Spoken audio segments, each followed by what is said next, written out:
దేవుని నామమునకే మహిమ కలుగునుగాక. మా వీడియోలు వీక్షిస్తున్న మీ అందరికీ మా ధన్యవాదాలు. మీకు తెలుసా, నమ్మకత్వానికి ప్రతిఫలం నయవంచన, విశ్వాసానికి బహుమానం మరణం. తన మరణశాసనాన్ని తానే మోసుకు వెళ్లి హత్యగావించబడ్డ వ్యక్తి. అవును, అతని పేరే బత్షేబా భర్త ఊరియా. దావీదు బత్షేబాతో పాపం చేసి ఏమీ తెలియనట్టు ఉన్నాడు. కాని పాపానికి ప్రతిఫలం బత్షేబా గర్భం దాల్చింది. ఆ గర్భం ఊరియా మీదకి నెట్టి తప్పించుకుందాము అనుకున్నాడు దావీదు.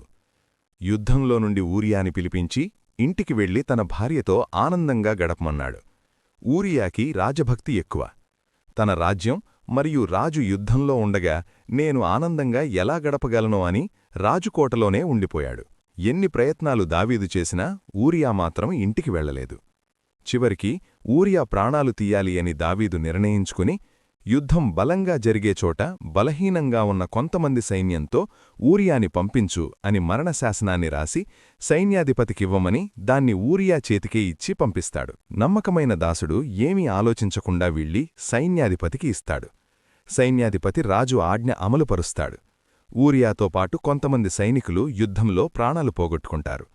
ఒక్క హత్య కోసం కొంతమంది ప్రాణాలు కూడా పరోక్షంగా దావీదు తీశాడు. తరువాత బత్షేబాని వివాహం చేసుకుని ఎవ్వరికీ తెలియదు అని దావీదు నెమ్మదిస్తాడు. దావీదు చేసిన పాపాన్ని దేవుడు నాతాను ప్రవక్త ద్వారా బట్టబయలు చేస్తాడు. దేవుని శిక్షగా బిడ్డ పుట్టి చనిపోతుంది. కాని దావీదు చేసిన ఈ ఘోర పాపం, హత్య, పరోక్షంగా సైనికుల ప్రాణాలు పోగొట్టినందుకు ప్రతిఫలం జీవితాంతం అనుభవించాల్సి వచ్చింది. దావీదు రాజరికాన్ని బలహీనం చేసింది. దేవునిలో నమ్మకంగా ఉన్నా జీవితంలో చాలా భయంకరమైన పరిస్థితులను ఎదుర్కోవాల్సి వచ్చింది. దావీదు ఎదుర్కొన్న పరిస్థితులు ఇంకో వీడియోలో మీ ముందుకు తీసుకువస్తాము. ఆమేన్.